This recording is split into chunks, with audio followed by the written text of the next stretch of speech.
मध्ये काहीतरी कला आहे, म्हणजे स्वतःमध्ये स्वाभिमान आहे, महापुरुषांचा अभिमान आहे।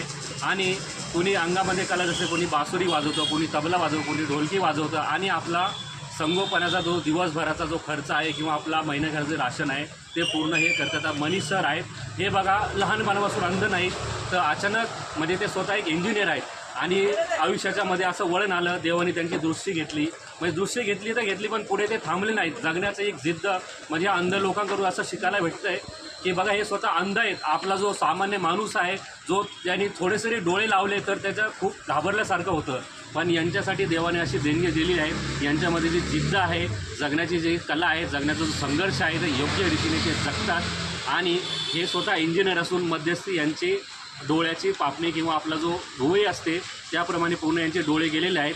तर सध्या ते बासुरी वाजवतात आणि बासुरी वाजवून आपल्या या पूर्ण परिवाराचं संगोपन करतात, आपल्या मुलांचं एज्युकेशन करतात।